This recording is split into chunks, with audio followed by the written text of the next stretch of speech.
अपना चल रहा था उच्चारण स्थान में, और उच्चारण स्थान से में अपन ने क्या कर लिया, सिंगल वर्ण तक औष्ठ तक कंप्लीट कर लिया है ना, यहाँ तक हो गया था। ठीक है, आज बेटा तबीयत खराब है क्या? तो ऐसे मुंह उतरा हुआ है इसलिए। कॉपी पेन नहीं निकाला अभी तक आप लोगों ने? कॉपी कौन निकालेगा, पेन के किसके हाथ में रहेगा, रखना पड़ेगा। अच्छा, मैंने ये कहा था कि नोटबुक रफ के साथ साथ में फेयर बुक भी आपकी होनी चाहिए साथ में।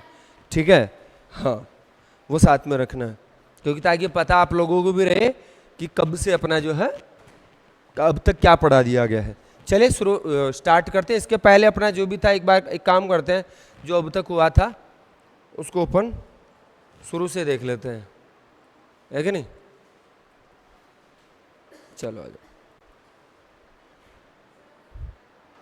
हल्का सा अगर शुरू से भी आ जाएगा, थोड़ा सा रिवीजन भी हो जाएगा, मजा भी आ जाएगा। यस, व्याकरण शब्द को रिवाइज करवा सकते हैं। ठीक है, तो देखो व्याकरण शब्द की मैं बात आप लोगों के साथ में कर लेता हूं, ध्यान से देखना, कोई इशू नहीं है।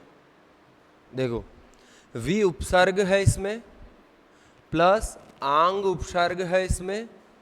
ठीक है, और इसी के साथ आजा बेटा, मार्कर लेके बेटा, इस पर पेन टैब, पेन चलने वाला पेन लेके, पेन पेन पेन, सॉरी।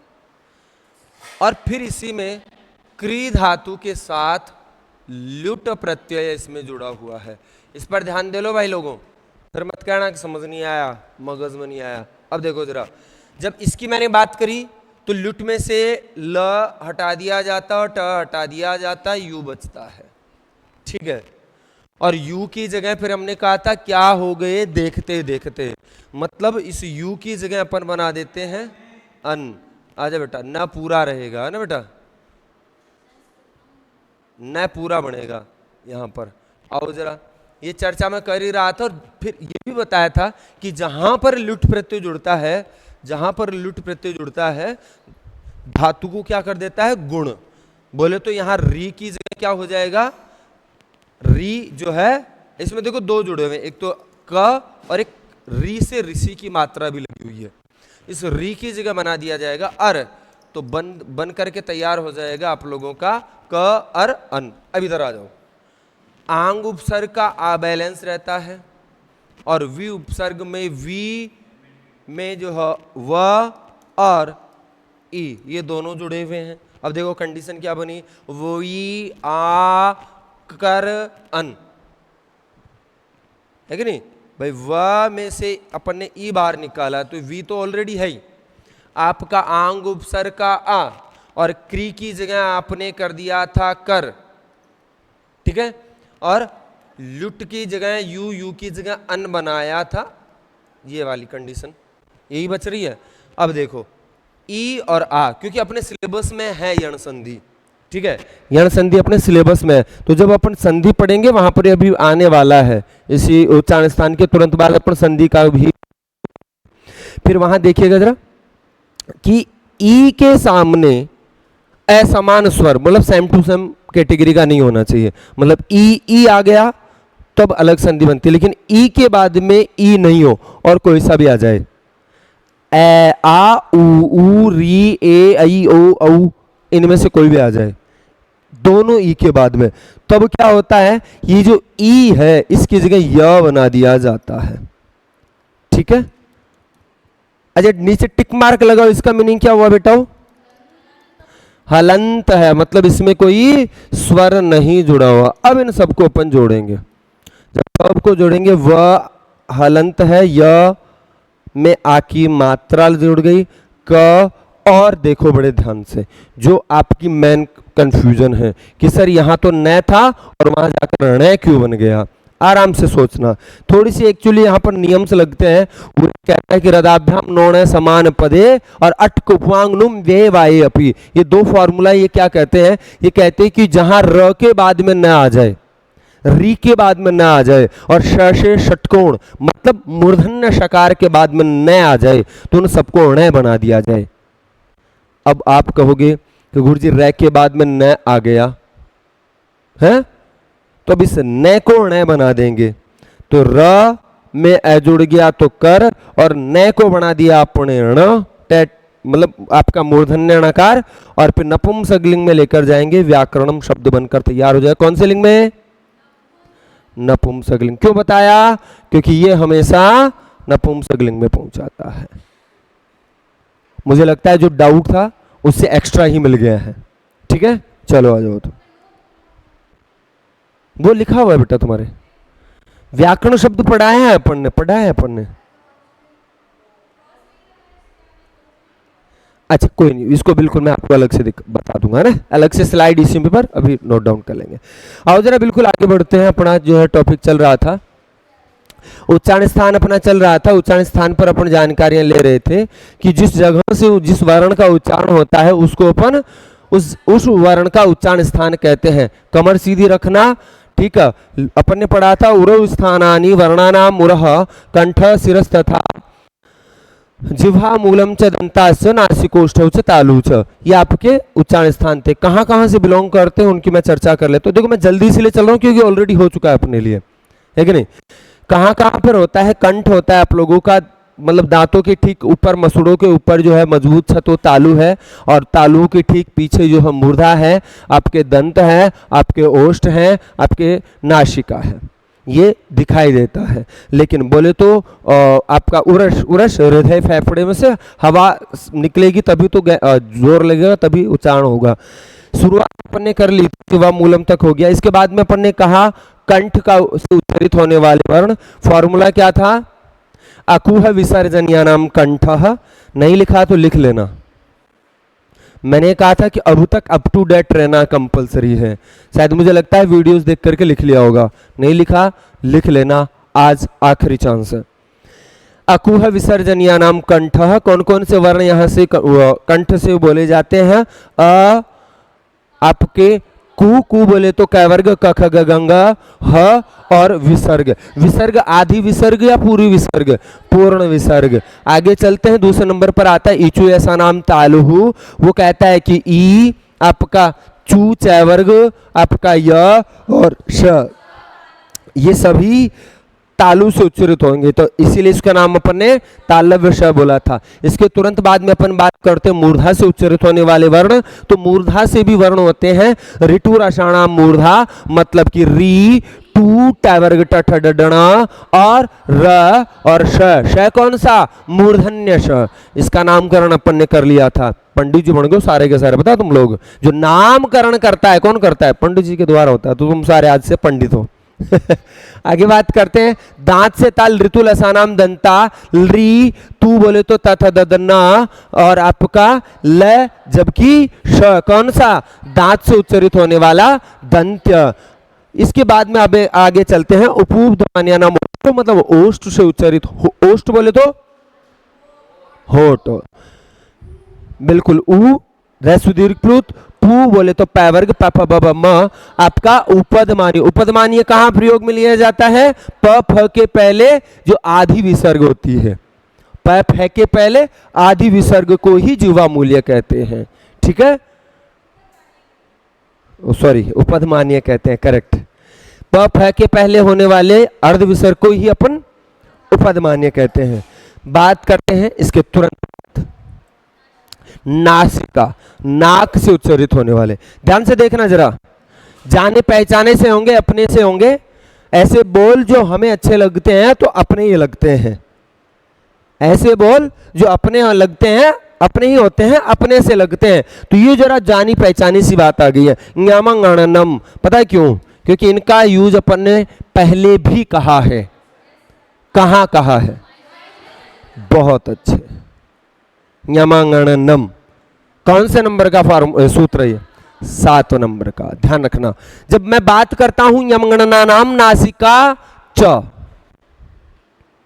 एक चीज और यहां लिख देता हूं मैं जो लिखा हुआ नहीं है। च का मीनिंग क्या होता है? माइंड में फिट कर लेना। और च का मीनिंग क्या होता है?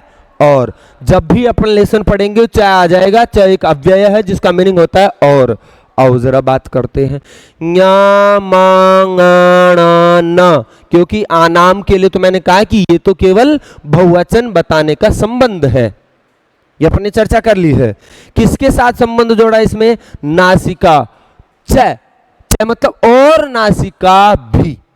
अब भाई साहब समझ में नहीं आया गुरुजी, आपने कहा कि मैं साइला में रहता हूं तो मैं साइला का वासी हूं, लेकिन किसी ने कहा जालोर का भी हूं, मतलब दोनों का कैसे हो सकता है? सोचने वाली बात आ गई ना। करेक्ट, पापा की नौकरी यहां है और वो रहता वहां से होगा, सही बात है। तो फिर इनके पापा की नौकरी भी क्या यहीं पे है क्या? वही हुई ना बात, ध्यान से सुनना, आंखें, ध्यान, नाक, मुंह सब इधर कर लो। आ जाओ जरा, ये क्या है? यहाँ ध्यान से समझना, चैवर्ग का पांचवा भी यही है, जबकि चैवर्ग का अपन ने तालु कहा है। कहा है तो फिर इसको दोबारा से नासिका क्यों कहा?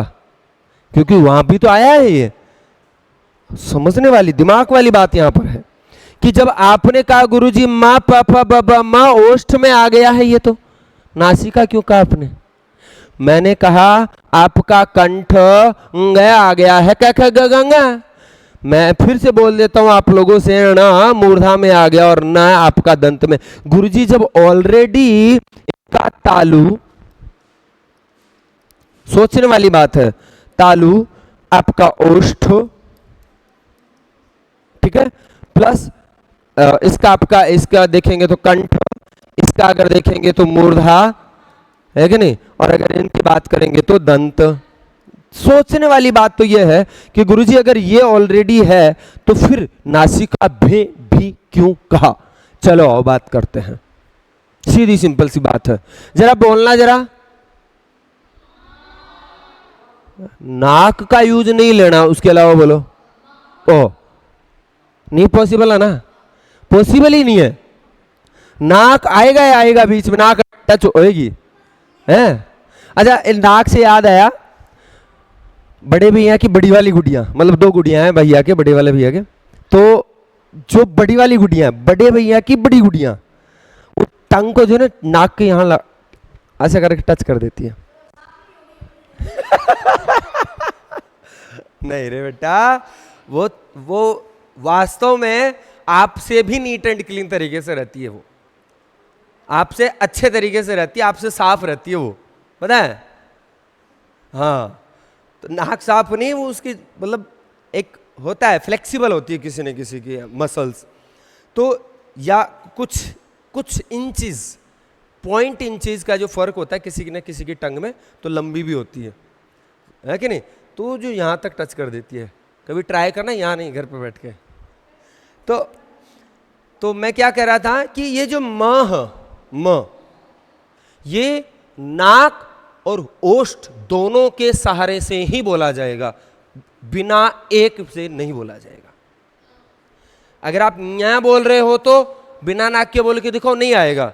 इसका मतलब ये होगा कि तालु प्लस नासिका दोनों का एक साथ यूज होगा। अब सेम टू सेम लगा लो, नासिका नासिका नासिका नासिका। ये बेटा अभी नहीं लिखना, बाद में इसके एक स्लाइड है लास्ट में, उसमें देख लेना। बस यहां तो ये क्लियर करना था कि ये अपने वर्ग के साथ साथ नाक से भी उच्चरित होते हैं, मतलब साइला के साथ साथ जालोर से भी बिलोंग करते हैं। ऐसा पॉसिबल ही नहीं है कि मतलब साइला में हो तो जालोर से नहीं आ पाओगे, भाई जालोर के भी कहलाओगे ना, है? इसीलिए आ जाओ जरा। तो ये सिंपल सी थी, इसीलिए यहां लास्ट में चय जोड़ा गया है। ये लिखना नहीं है, ये बिल्कुल, ये इसके बाद में आ जाएगी, स्लाइड में हो जाएगा, यही था इसमें। इसके बाद बात करते हैं कंठ और तालु के साथ में। अच्छा, एक चीज नोट डाउन कर, दिमाग में फिट कर लो, 10 ऐसे वर्ण हैं जिनका उच्चारण करने में दो उच्चारण स्थानों का सहारा चाहिए होगा। 10 ऐसे वर्ण हैं जिनका दो उच्चारण स्थानों की हेल्प लगेगी। कौन कौन से बात करते हैं, चर्चा करते हैं। एक तो 5 तो वो रह गए इसके ठीक पिछले वाली स्लाइड में, ये सारे ही के सारे, ये 5 क्यों? क्योंकि ये अपने वर्ग से भी है तो नासिका से भी है, हो गए ना दो, तो 5 तो ये। इसके बाद में बात करते हैं फार्मूला आया है कंठ प्लस तालु वाला, ए दईतऊ कंठ तालु। इसका मतलब समझ रहे हैं, एक ऐत अर्थात ए और ऐ इनका उच्चारण स्थान क्या है, कंठ प्लस तालु, कंठ तालु ज्वाइंट करके। ठीक है, आ जाओ जरा बात कर लेते हैं। इसमें है ए और ऐ, इनका आपका कंठ और तालु दोनों है। बात करते हैं इसके तुरंत बाद में, ओ दऊतऊ कंठोष्टम, मतलब कि ओ और औ इनका उच्चारण स्थान पूछे तो कंठ और ओष्ठ दोनों का साथ में है। वो बिल्कुल कभी क्लियर करेंगे बेटा, है ना, अभी वो मैं समझ गया बिल्कुल बात। इसको जो है अभी क्लास लगेगी इनकी, बिल्कुल क्लियर करेंगे ना। 12 लिखा हुआ, कहीं पर 18 लिखा हुआ, इसका मेन रीजन क्या है?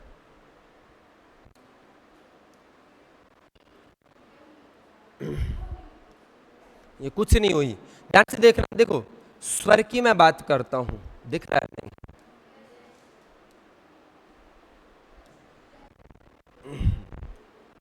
देखो नहीं लाइट कलर ही ठीक रहेगा अपने लिए। देखो स्वर कितने बताए आपने? 3 प्रकार के। कौन कौन से आपने कहा, जरा रिपीट करना। रस्व, बिल्कुल, रस्व, दीर्घ और प्लुत। पूछा है कि सर 12 क्यों कह रहे हो और कहीं पर 18 क्यों कह रहे हो? कहाँ गया ये प्लुत? अच्छा प्लुप बन गया क्या? प्लुप, कोई बात नहीं, ये प्लुत। चल अब ध्यान से देखना, ये जो रस्व दीर्घ है ना, ये भी 2 तरीके के होते हैं। रस्व दीर्घ प्लुत, ये तीनों के तीनों भी 2 तरीके के होते हैं। इनमें क्या होता है कि अनुनासिक अननुनासिक, है कि नहीं, सॉरी 3, उदात्त, अनुदात्त और स्वरित। उदात्त, अनुदात्त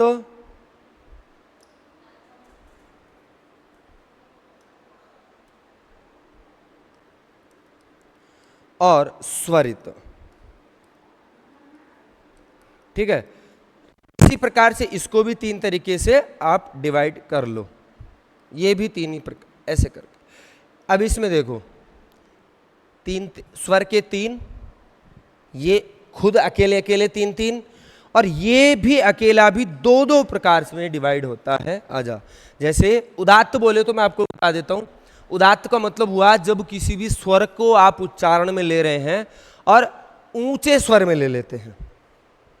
ओम नमः शिवाय, तो ये जो ओम कहा ना अपन ने, ये उदात्त तरीके से अपन ले सकते हैं इसको, तो इसीलिए उदात्त। अब अनुदात्त तो कहाँ है? जहां आप जिस स्वर को नीचे स्वर में, मतलब नीचे वाली टून में कह देते हैं, तो अनुदात्त। और स्वरित क्या होता है? ऊंचा लेकर के नीचा छोड़ देना, है कि नहीं? तो लाइक दैट। तो ये स्वयं में भी 2 प्रकार के हैं। कैसे बन गए? एक को आप नासिका से बोलोगे तो अनुनासिक, ठीक है, एक हो गया आपका अनुनासिक और एक हो गया आपका निरनुनासिक, मतलब बिना नाक के। ऐसे स्वर जिनको नाक से बोल रहे हो, जैसे ये वाला है, एक ये है, बोलोगे ना भाई, ये तो अ और ये आ, ये आ और ये आ, मतलब ये तो आंख और ये आंख, बोलोगे ना? तो ऐसे ही स्वर को नासिका के साथ में कहोगे तो अनुनासिक बन जाएगा, और बिना नाक के कहोगे तो निरनुनासिक, निरनुनासिक कह दो या अननुनासिक कह सकते हैं। क्लियर है? अब देखो ये भी 2, ये भी 2, ऐसे ही इनके सबके 2-2 पार्ट्स कर लो डिवाइड। एक हो गया आपका, देखो आराम से देखना, जैसे मैंने कहा अ की मैंने बात करी, अब ए तो रस्व में भी आ गया, दीर्घ में भी आ गया, प्लुत में भी आ गया ना, ध्यान से समझते जाना। तो अरस्व में, अब रस्व में उदात्त में भी आएगा, अनुदात्त में भी आएगा और स्वरित में भी आएगा। मैं इसीलिए नहीं समझा रहा था मैं इसीलिए नहीं समझा रहा था इसको, क्योंकि ये अपने लेवल का है ही नहीं, लेकिन फिर भी जरूरी है कि जब डाउट आ गया तो क्लियर करना। देखना जरा, अब ये ह्रस्व उदात्त अनुनासिक, ह्रस्व उदात्त अनुनासिक, दो ह्रस्व अनुदात्त अनुनासिक, ह्रस्व अनुदात्त अनुनासिक, चार ह्रस्व स्वरित अनुनासिक, ह्रस्व स्वरित अनुनासिक। कितने हो गए? हो गए 6। इसी प्रकार से ये भी 6 और ये भी 6। सही है ना? हाँ, उदात्त अनुदात्त स्वरित, लेकिन उदात्त अनुनासिक, उदात्त निरनुनासिक।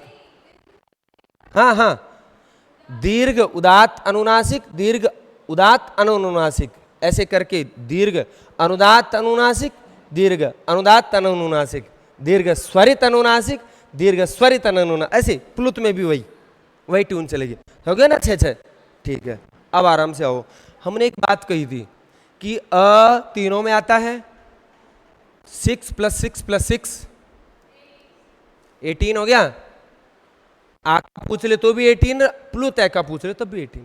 अब मैंने कहा ई, देखो ये तो अ है, ई तीनों में आता है, तीनों में आता है ह्रस्व दीर्घ प्लुत, इसका भी 18। आपने कहा ऊ, तीनों में आता है, इसका भी 18। बड़े ध्यान से देखना, ए ई ऊ, अब आता है री, ये भी तीनों में है ह्रस्व दीर्घ प्लुत में, तो इसका भी 18। ध्यान से समझ लेना, कान खोल के सुन लेना, फिर मत कहना कि गुरुजी गलत बता दिया या बताया नहीं था। अब बात करता हूं री की। बोलो दीर्घ होता है? तो 6 माइनस कर दो, कितना रह जाएगा? वो पुलुत में, तो इसीलिए इसको 6 काउंट कर सकते ना, है कि नहीं? आगे आ जाओ। ए ओ आई और आपका औ, जरा बताना इनका ह्रस्व नहीं होता? नहीं होता तो 6 6 12। क्लियर है? अब देख लो जरा बड़े ध्यान से। इसके पहले अपन चले थे, जहां पर थे अपन वहां मैं बता देता हूं। जैसे है कि नहीं, ये देखो एक एक को अगर आप चेक करोगे अपने आप आ जाएगा शुरू से। अगर कंठ से बात कर रहे हो तो 18 18 18 12। क्यों? क्योंकि इसका दीर्घ अभाव होता है। आगे चलते जाओ। 18 क्लियर है? नियम इनका तो होता ही नहीं है ना, स्वर की बात करेंगे। ए 12 आई 12, आपका ओ 12 औ 12। क्लियर है? आ जाओ। दंतोष्ठ, वह जो एक व्यंजन है, इसका दांत और ओष्ठ दोनों से उच्चारण होता है, वकार से दंतोष्ठम। ठीक है? जिह्वा मूल कौन सी? कौन सी? क ख के पहले आने वाली अर्ध विसर्ग, क ख नहीं, क ख के पहले आने वाली अर्ध विसर्ग, ये जिह्वा मूल है। क्लियर है? आओ जरा। और अनुस्वार बोलते हैं। अनुस्वार क्या होगी? वो डॉट। अनुस्वार कौन सी? वो डॉट। जैसे कंठ ऐसे अगर लिखेंगे तो ये अनुस्वार है कि नहीं? इसका भी उच्चारण स्थान नाक से होगा।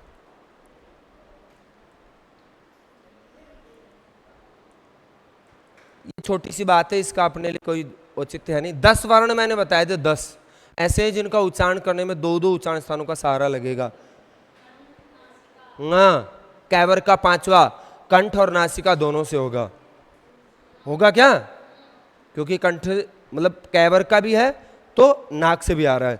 चैवर का तालु और नासिका, आपका टैवर्ग का न मूर्धा और नासिका, तैवर्ग का न आपका दंत और नासिका। मैंने कहा म ओष्ठ और नासिका, ए कंठ और तालु, आई कंठ तालु, ओ कंठोष्ठ, औ कंठोष्ठ और वकारस्य दंतोष्ठ। क्लियर है? एक बार भैया खड़ा हो जाओ। हाँ, एक बार जरा मेरे को बताना, नासिका उच्चारण स्थान कहाँ है?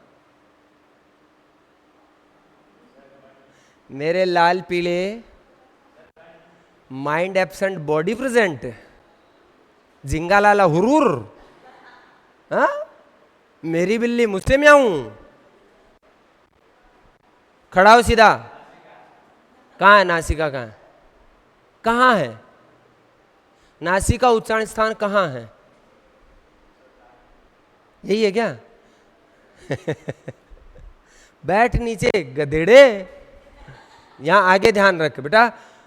बगल में अगर देखो, अगर अपन स्टडी कर रहे हैं, पढ़ रहे हैं ना, और आपका फ्रेंड जो है ना अगर आपको पढ़ने नहीं दे रहा है, इसका मतलब सबसे बड़ा एनिमी वही है, सबसे बड़ा दुश्मन वही है। ध्यान रखना इस बात का,